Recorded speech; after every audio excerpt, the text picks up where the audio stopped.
Welcome. This is Podcast. I'm your host, Zach Schwartz, and joining me today for a diverse but always great episode is the awesome and wonderful Joe Grau. Joe, how are you doing today? I am great. Thanks for that introduction. Yeah, of course. I mean, it's just you're doing a lot of great stuff out there in the teaching community, or about to be teaching community, I should say, as a college student at Bowling Green. And of course, maybe in slightly lesser news than stuff like that, your Manchester City have escaped its 2-year Champions League ban. How does that make you feel? I feel like one of the happiest people in the world, because that would have destroyed what we have been building up to personally, because if we can't play in the Champions League, then we can't get transfers. And if you've watched City in the last year, you would know that we don't have good defense right now. We have a huge hole at center back, and we need to fill that this summer. And no one's going to want to come if they cannot play Champions League football. So, since that happened, we can get transfers and stuff. We don't got to worry about Kevin De Bruyne leaving. It has a potential to cement Pep for a little longer. And it's just overall very good, but it's also kind of a joke. You mean UEFA and financial fair play? Yeah, because, I mean, they're going from the worst punishment you could have by taking Champions League football away from them for 2 years to basically a slap on the wrist with $10 million fine, which is essentially nothing. Yeah, when you're ruled by what country is it? What country in the Middle East? Basically, that's your owner group right there, is the rulers of a Middle Eastern country. Yeah, pretty much. Yeah, it's interesting, and now obviously a lot of people making news today with Jose Mourinho being the asshole he is, calling it a disgrace and everything, and then Jurgen Klopp also a bit more mild-mannered, calling out some UEFA for apparently not following through on some of the stuff. I mean, I know, like, financial fair play, when it was first introduced, it was like supposed to be based on revenues, right? So Barcelona could still spend so much more than, say, Getafe in Spain, but it would just have to be relevant to their revenues on the daily or on the yearly basis. And it's very clear, PSG got into some trouble, then got out of it. Manchester City here, again, getting into some trouble and getting out of it when there are exorbitant sums being spent on transfers. And I mean, it was always going to be weird to see it implemented, and clearly now it just doesn't matter. And should it matter? I don't know. I mean, I don't think there needs to be financial fair play, right? I mean, and obviously there doesn't need to be, because it's not doing anything right now, right? Yeah, I mean, I think they should just get rid of it, because they're obviously not going to enforce it. So what's the point of having it there? Because it's a complete joke. Yeah, I agree completely. So, and especially with these bigger clubs where if it is based on revenues, I mean, Manchester City have no limit to what they can spend and such. And I guess it gives them some security, because there's going to be immense pressure on them to win the competition in August, right? If they didn't get this ban overturned. So I guess that takes some of the pressure off, but they do have to win it pretty soon, I would think, with this core group of players they have. So I'm feeling pretty confident we're going to win. I mean, you guys should be co-favorites. You and Bayern? I'm only really worried about Bayern. Yeah. And potentially Atletico, because they play really good counterattack, a really good counterattacking style. And that is what kills City, because they're so organized defensively, and City is obviously not. Right. They're literally, I mean, I always say this when Barcelona played them, they are the antithesis to Barcelona's style. They are the team made to frustrate talented players like Kevin De Bruyne, Messi, those kind of players that can change a game. So, and of course, they would be the final matchup, right, with how the bracket shook out, yes. I should say. Yes. With Barcelona, Bayern, Manchester City all being on one side, and Juventus as well. So. Yeah. Yeah, I mean, I'm just excited we at least get some semblance of it back. It also makes me jealous the fact that the EU, European Union, is thinking that they'll be able to do inter-country travel or intercontinental, travel in a month. Where the U.S., I mean, we're all kinds of messed up right now. So a little jealous of that as well. Yeah. But yeah. So speaking of that, about stuff being international traveled. Oh man, I almost nailed that transition. The UFC 251 had its first international card this past weekend. You were over my house for this. I'm sorry to the fans. I didn't necessarily socially distance, but it's okay. What's funny is my mom is actually she's getting me a temperature check UV thing. You scan their forehead for the temperatures for the fall. She's getting Max and I both a set. So I'm going to be scanning people at the door when they come in for UFC. That should be fun. Yeah, it'd be great. Be like, yeah, no, it's 100 degrees in Florida, but you're testing 2 degrees high. Time for you to leave. Doesn't matter. Anyway, diverging from the main point, that UFC 251 was incredible. 3 title fights. The fights themselves, I would say, weren't the most entertaining. If you're not a fan of the sport coming into it and you didn't care about the storylines and such, but in terms of sports stakes, it was certainly the card of the year. What was your biggest takeaway from the 5 main card fights, or just in general, from the first card in the UAE on the Fight Island? So the judging is not the most consistent. Max Holloway definitely should have won on decision, but obviously he did not. And everyone in the media had him scored to win, and he did not win, which is very unfortunate because I watched the fight. I thought he deserved to win. Yeah, there were 2 split decisions on that main card, with the Rose Namajunas victory over Jessica Andrade being the other one. And I mean, I had Rose in that fight as well. I went back and rewatched a couple of these just to make sure I got all the intricacies down. And upon live viewing, I had it as Max 3-2, and I still have it as Max. I mean, he started out really strong, and Volkanovski eventually came on a little late, but that 5th round was so close. And of course, the thing that you're kind of hitting on here is that it was that Volkanovski was the current champion, and that he's going to get like that half point, right? He's going to get that extra little juice, which I don't necessarily agree with, because I do think it's really hard. I mean, you could say like it's close, all this stuff. It's a tight decision. Obviously, this was a split decision, so it's the tightest it can be. But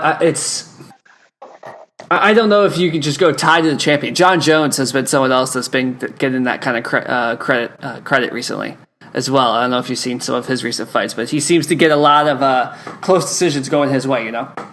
Yeah. But I mean, poor Max, because he's really fought really well. I almost said played. Fought really well in his last couple of fights, but his past 4 fights, I was writing about it for my column. He's 1-3, which doesn't look good.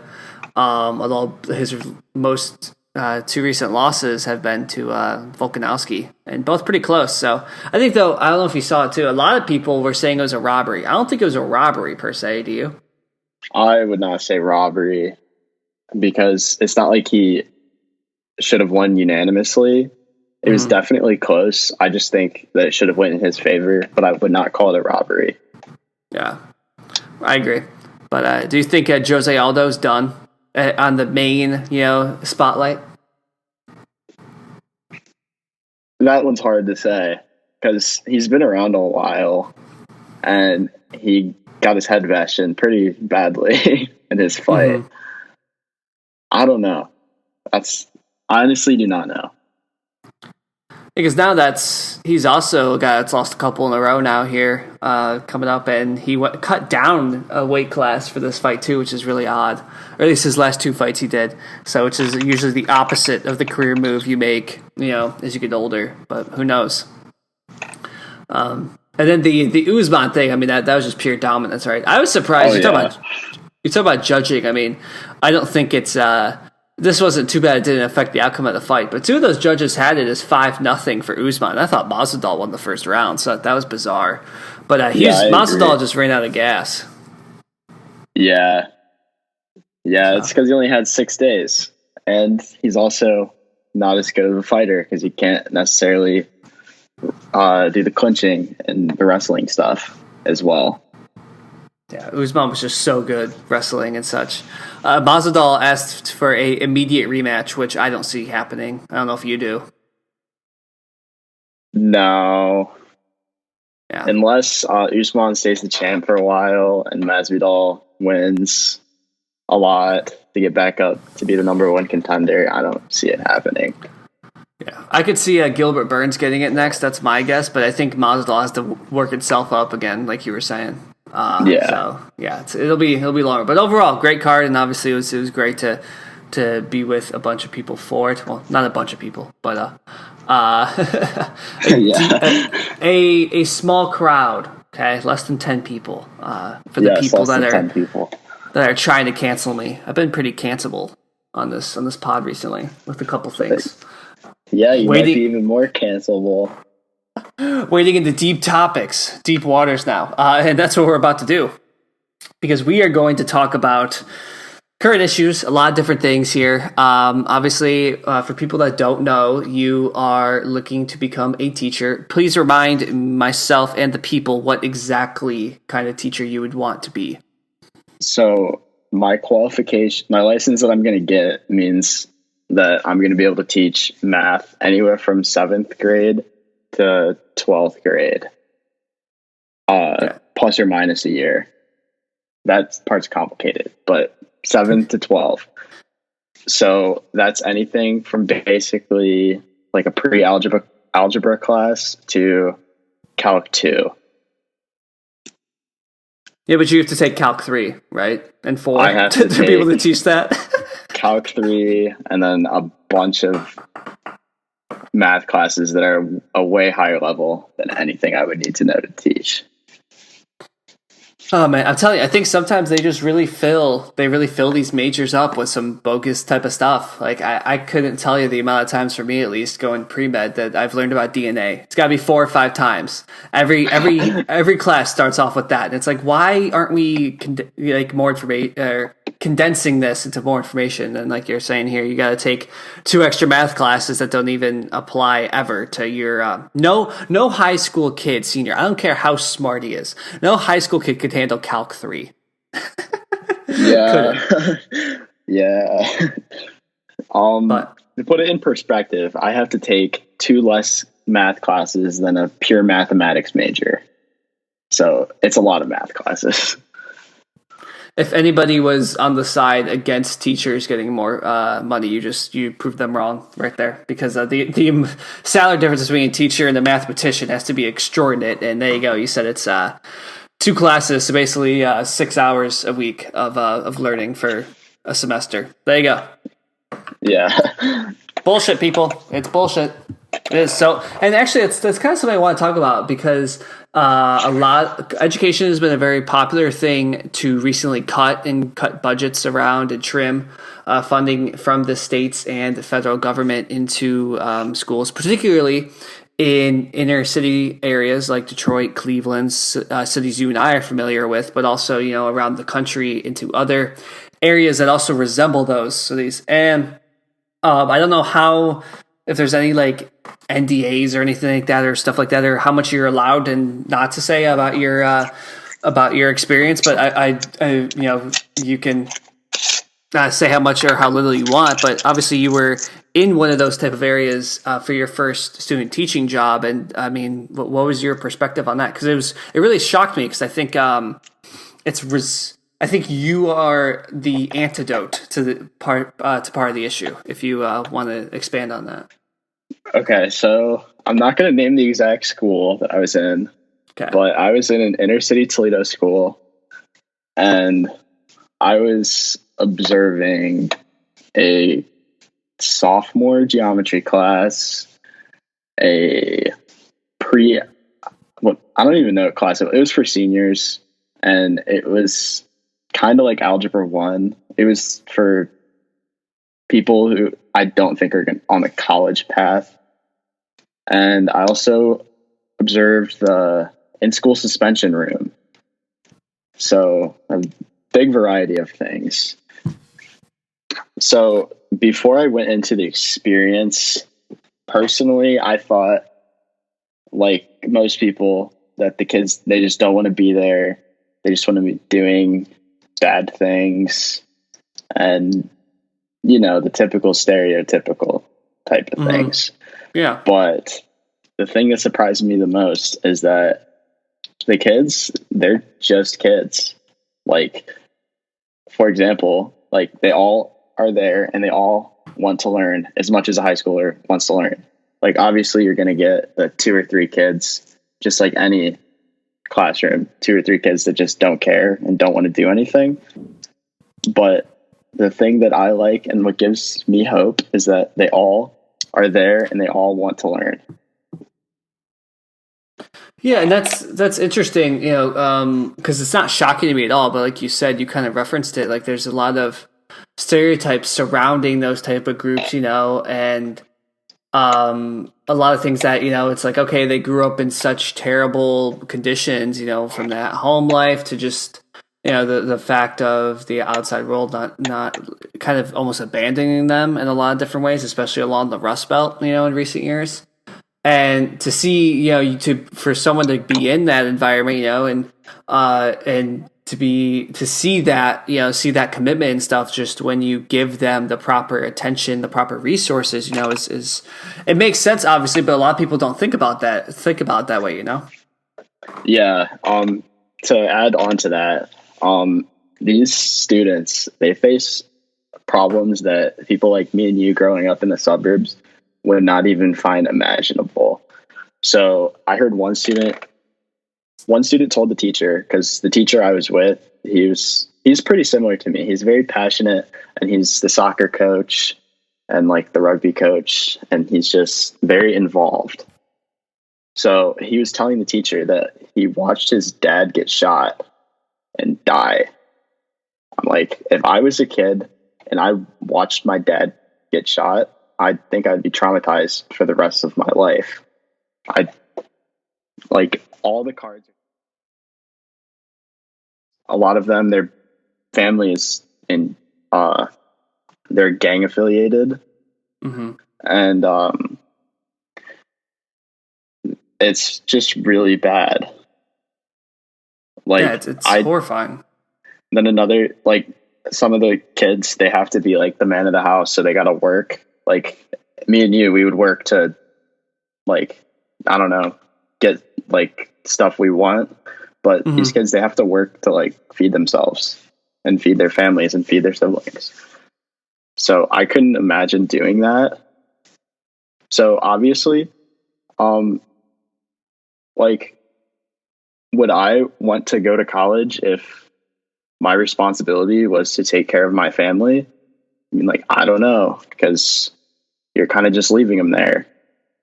So I understand why that the rate that these students who graduate, the rate that they go to college is relatively low, because one, they don't have the funds. They have to go in a tremendous amount of debt, and they're leaving their family behind. It's just a terrible situation. Yeah, you would think too. I mean, like, kind of what you're saying is that, you know, college is an investment, you know, but a lot of times they can't garner stuff like credit and stuff like that to even get a loan, because of all the stuff that the other more immediate needs they have to work towards.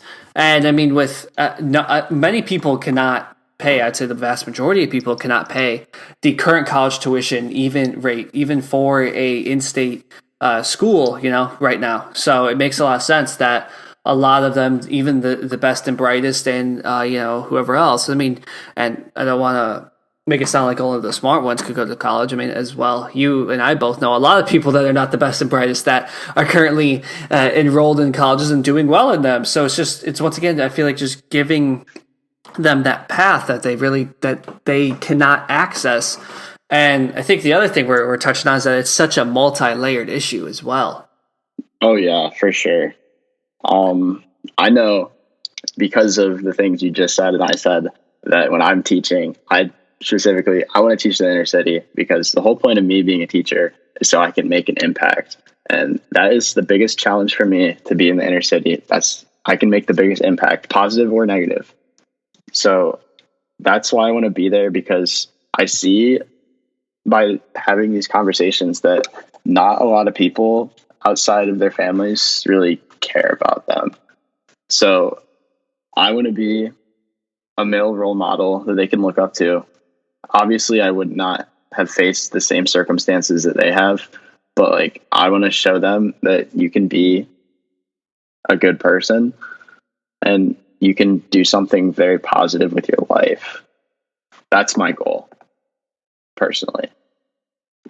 Yeah, and that's an incredible goal, because I know a lot of, well, I don't know a lot of, but I know I've seen like a lot of teachers, you know, are very excited, they're very enthusiastic about their work, obviously, and they do a great job all throughout the country. But I don't hear a lot of them saying, "Yes, that's exactly where I want to go. I want to go straight into the fire, straight into the problem, and really work on one by one each kid, you know, and really improve their lives automatically." And I think that's an incredible goal you have for yourself, and one that you will surely succeed in as well.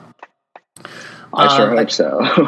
No, I mean, I think you're already showing early on in your undergrad career why you will do well, because you're able to go into that type of an environment, and as you have admitted, with preconceived notions that we all carry, you know, unless we're in those environments. And I've never been in one before, so we're doing this type of thing here, where you're in that environment, you're in there, you're listening to those kids directly, you're understanding, you saw all of that stuff for months long period, and you were open to it. You know, you weren't just there clocking in and doing whatever and then getting out. You know, you're thinking about, I don't know, what you're going to eat that night or whatever. You're truly involved in that setting. And I mean, here, like, this is why I love podcasting, is that now you're taking that experience and then providing me with it, because I have no clue, and I'm just sitting here and I'm just purely listening to what you're trying to say, trying to think about how then this problem could get fixed and stuff like that, and also helping the people who listen to this understand, you know, where else this is coming from, because you basically have a first person account of it. And it's one of those things that sometimes does get buried a little bit, you know. I mean, how long has Detroit been Detroit? How long has Cleveland? Yeah, how long has Cleveland been Cleveland? And some of these cities that a lot of people would not touch, that frankly I don't go to that often, just because of that. So it's the same type of issue. But I think it's really awesome. The main point is that you want to directly charge in there and make change, and you already know that, and then that's fantastic. Yeah. Tying all of this into like current events, as in like what happened a few weeks ago with the George Floyd and everyone talking about equality in America. My thought is that it starts in the education system, because without education, you can't really do anything, or without acquiring a skill, you can't do anything. So the way to be successful from a monetary standpoint is to acquire a skill and get a job that you can get paid for. So I work at Taco Bell. If I were just to be a career Taco Bell worker, that would not be a thing that's not a skill that would set me apart to make more money. So I would be in poverty pretty much the rest of my life. But if they put money into these schools, and these students have a better experience in these schools, and they're more college ready if they choose to go to college, which for me, when I'm a teacher, the last thing I will do is force my students to go to college. I will not be the teacher that pushes college on everyone, because I understand that college is not the place for everyone.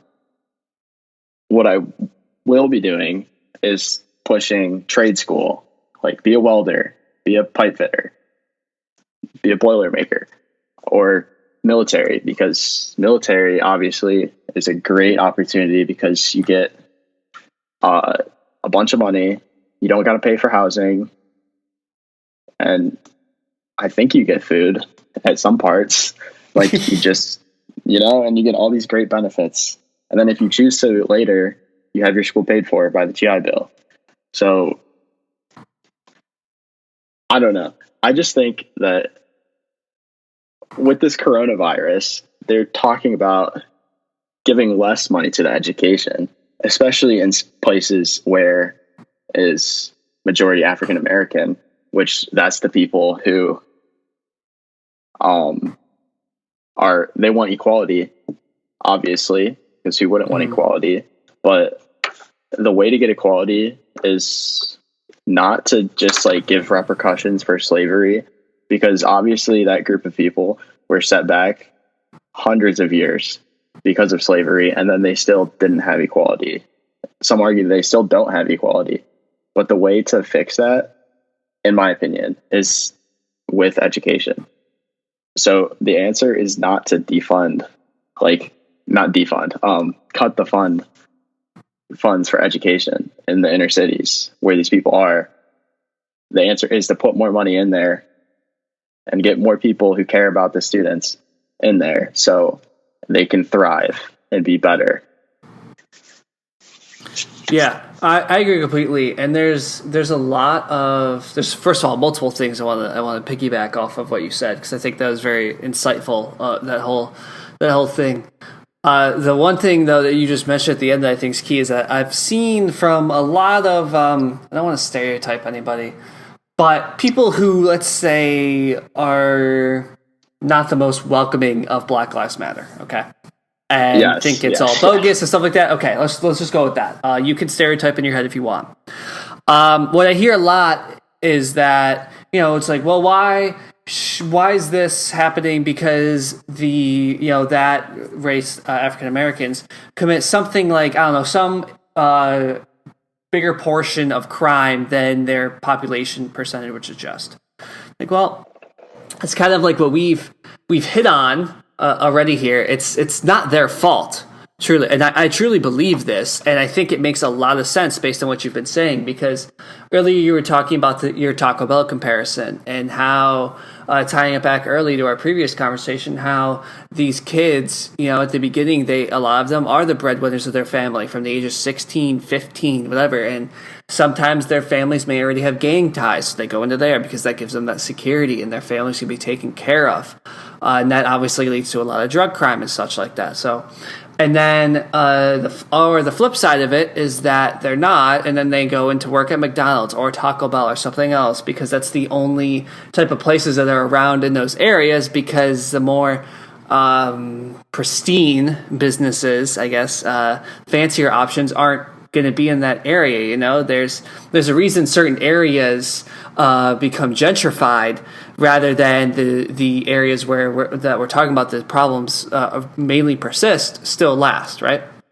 So I mean, there's a term that I had drilled in my head for the MCAT, social reproduction. I'm not sure if you're familiar with it, but it's basically what you're describing is that the situations these kids are put into and born into, from a young age, from 12 to 18, that adolescence period, lends them to then only reproduce exactly what their parents went through, exactly what their parents' situation. Social reproduction refers to the fact that if your family's middle class and you stay middle class, you're reproducing the same thing. But for here, it's an inordinate amount of poverty and lack of education, which once again, I want to make very clear. You and I, we're not blaming the people for this. I think that's a lot of what's been happened to them and been kind of what you hit on too. It's been a consequence of what's been happening for centuries with this group. Yes.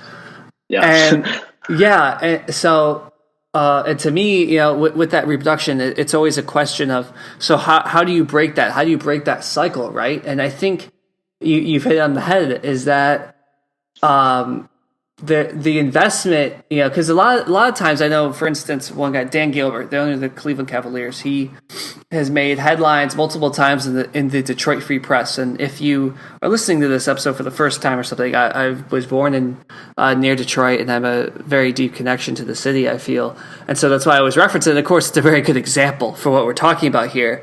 Is that he's always made the news of talking about investing in Detroit, in downtown Detroit, revitalizing the area. And the Red Wings and Pistons recently moved into a new arena downtown, right there, called Little Caesars Arena, that was supposed to, spark up a bunch of interest in those restaurants, right?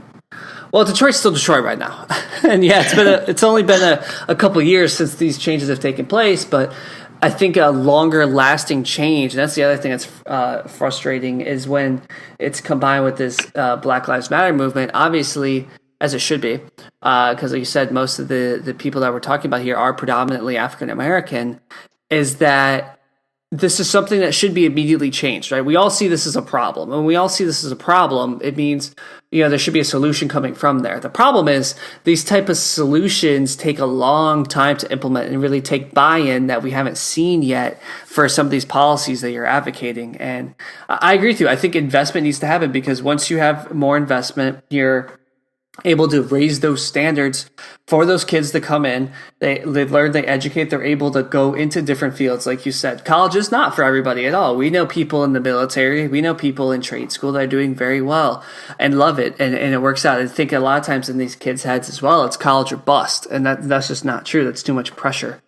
for an 18-year-old, especially with all the different things you've already talked about that you've seen in these communities and such. And it's just, it's horrible that they're able, because like you said, you hit it too, is that like it's stuff that we wouldn't even think about coming from a nice suburb, and stuff like that, is all those issues and taking things for granted and such. But then again, it's on us to advocate for these groups and advocate for these communities and get them the funding and the standards and stuff like that they need. So. Yeah, I totally agree with everything there. Yeah, I will say though, just so I can understand more. So when you talk about increased funding, right? You're talking about increased funding from the state, correct? Yes, because the federal government, they don't really have much control over education. Mm-hmm. It's got to be at the state level.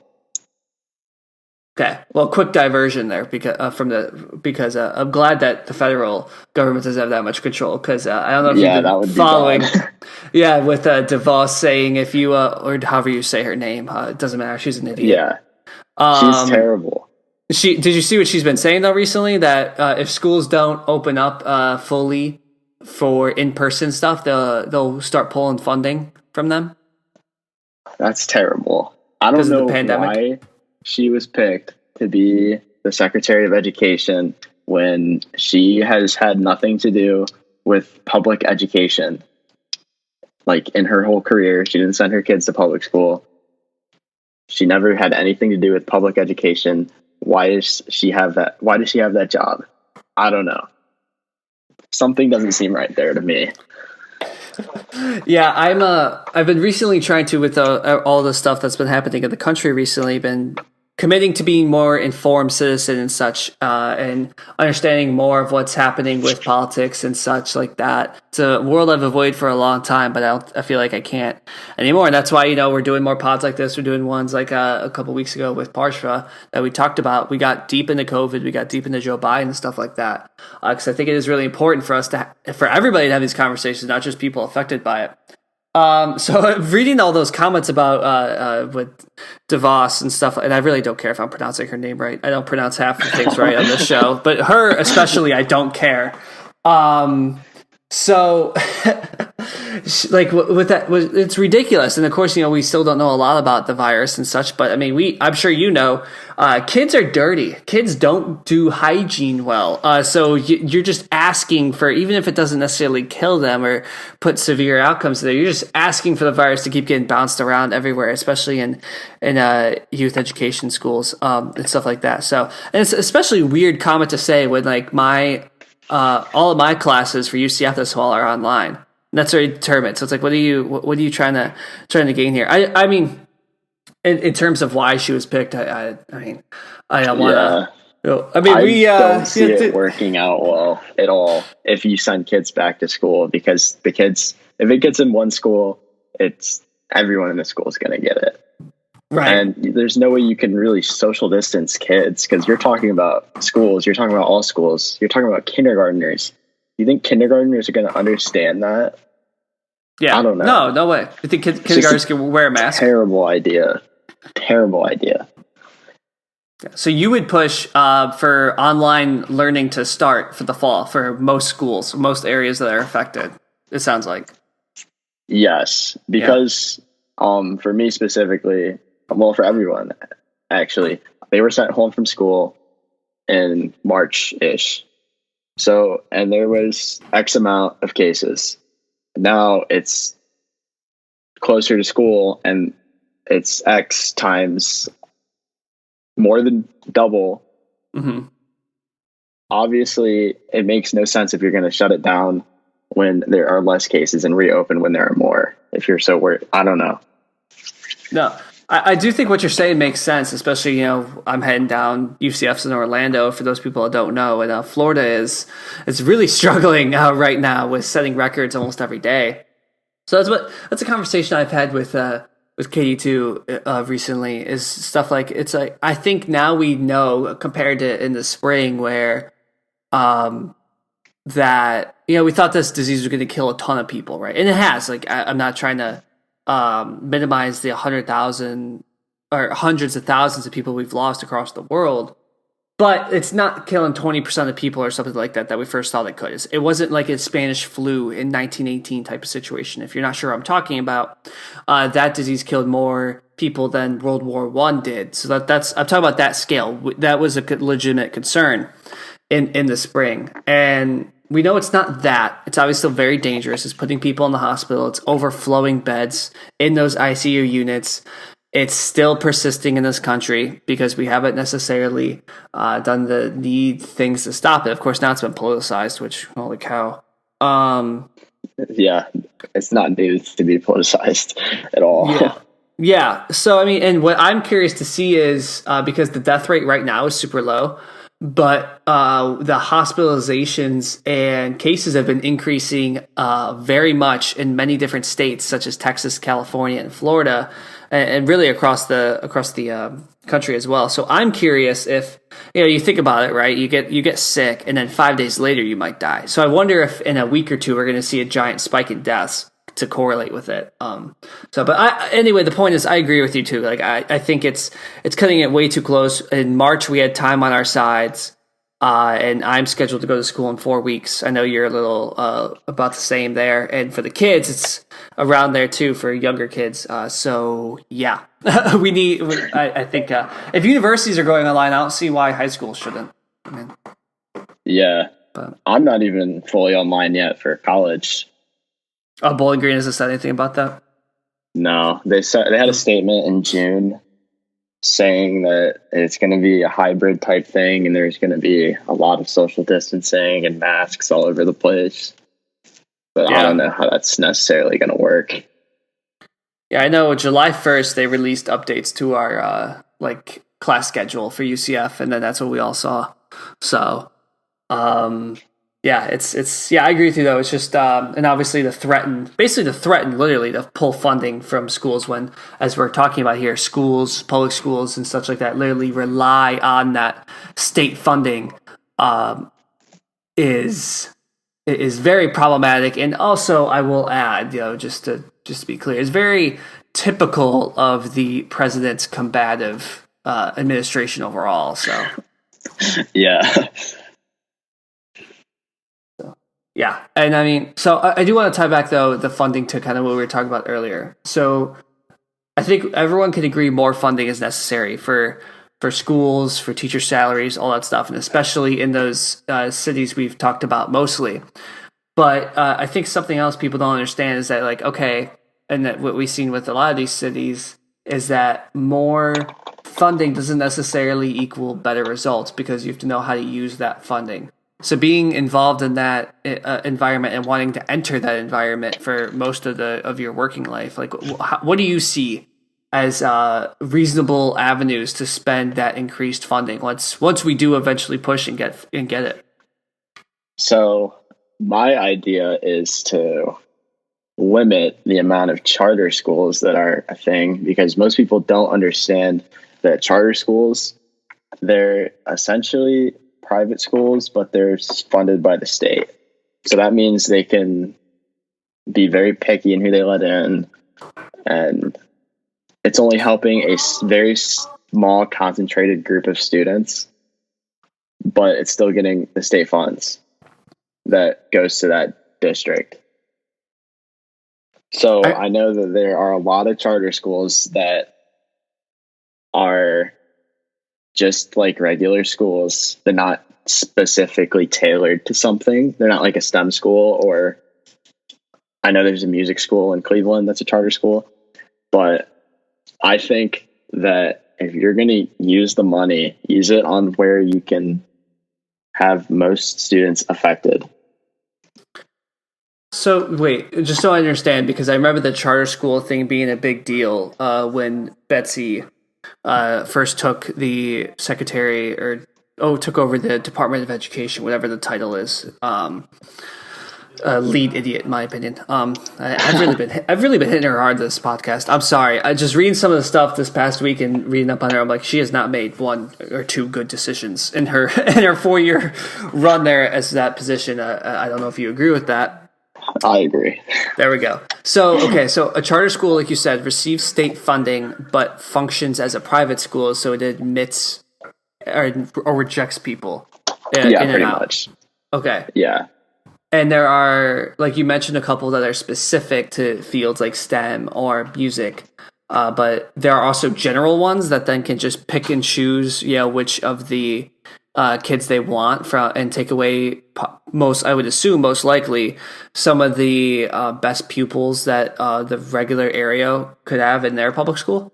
Yeah, it's to put it in very basic terms, pretty much. Yeah. Okay. Sorry, I kind of need it in basic terms a little bit just to make sure I kind of get like how the intricacies, because it doesn't make sense to me if you have a public school and then a charter school that is a general one that is also in that area. But I guess that's your point, is that it doesn't make any sense to have them. Yes. Yeah. Okay. Cool.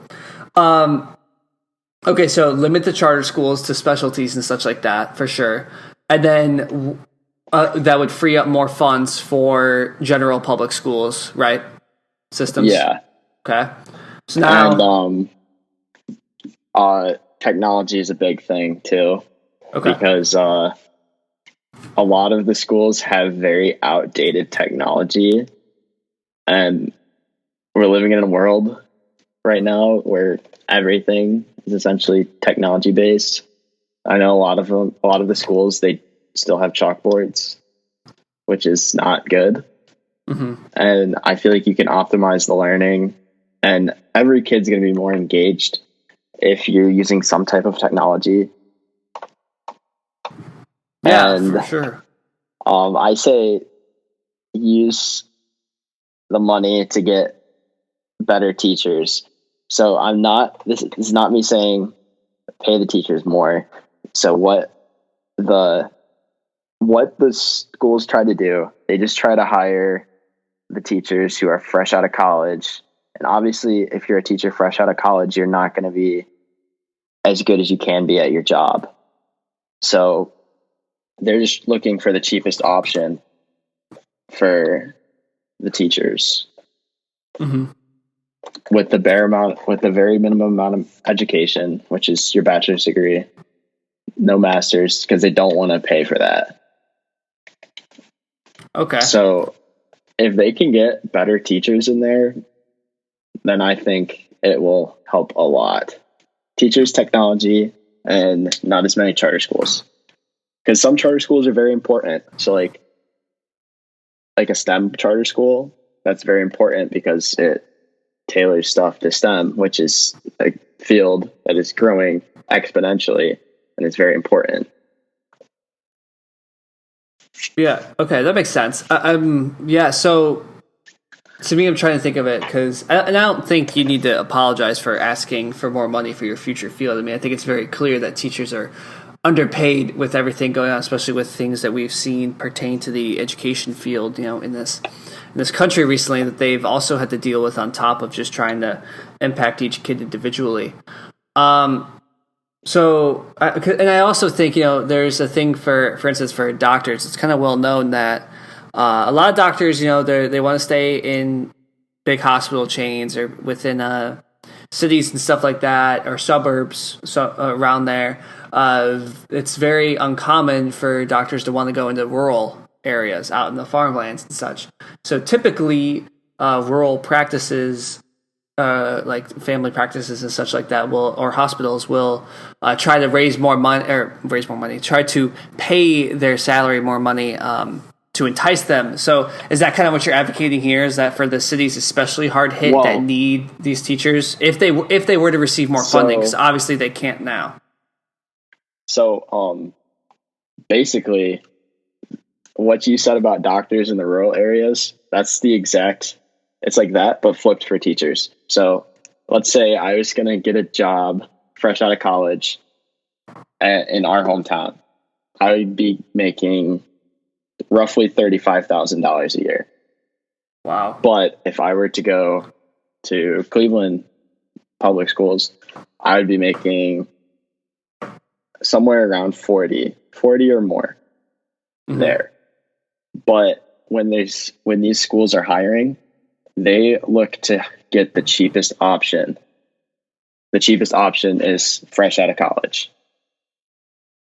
So I think that they should suck it up and pay for the good teachers, because you got to give the teachers their years, or else they're not going to want to come. So like if I was teaching, have 10 years of experience. So how teachers pay works is every year of experience you get, the more money you get. And then if you have, it's a pay scale. And then if you get a master's, you get bumped over a pay scale and your pay just increases. So they should give them all their years, because a common thing they do is take teachers' years away when they're moving. They only guarantee like up to 5 or something, which is crazy.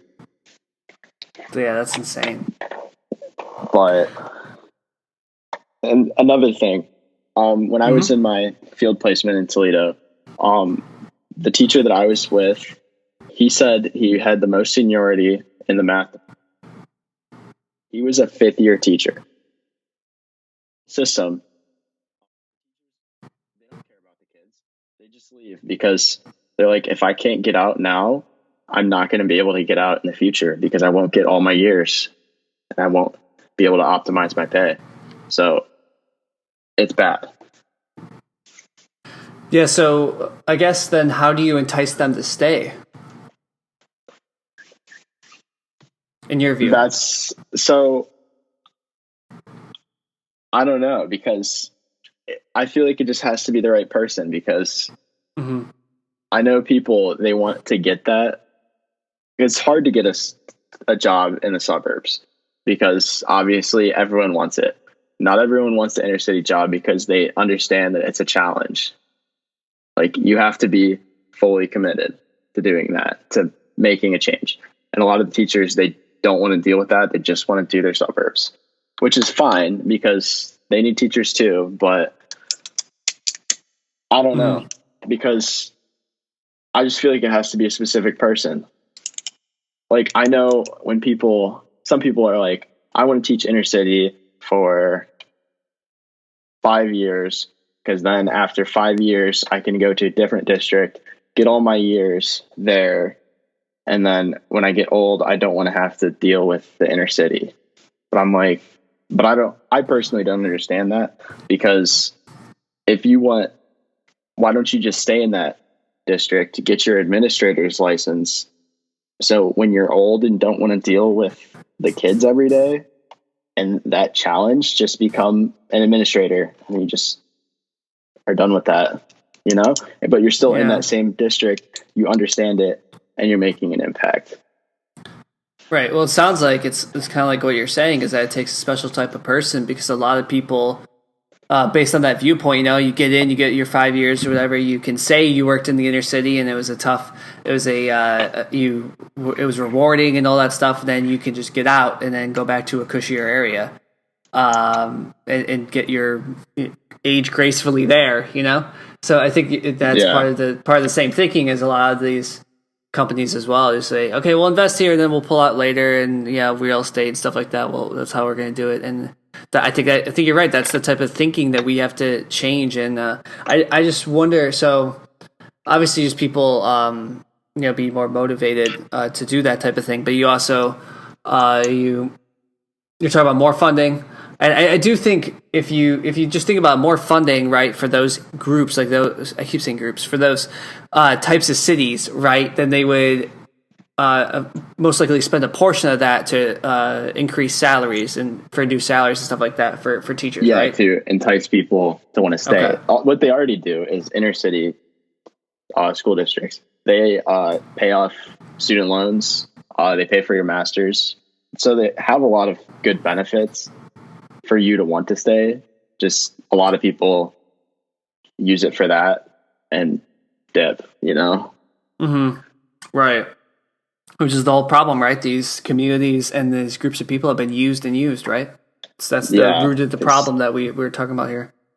Yeah, because people just don't care enough. They don't make it their mission to help these students out, which that annoys me so much. Because I'm like, if you're going to do it, then do it. Don't just use them for their resources. Just go in, make a difference if that's truly what you want to do.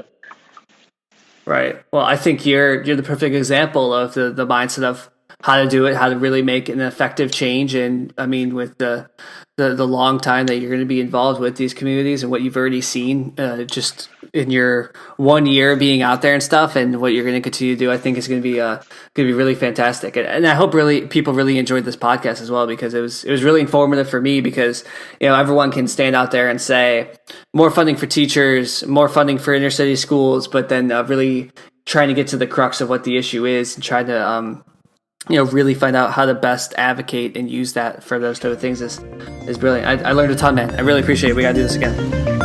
Yeah, for sure. Thanks for having me on.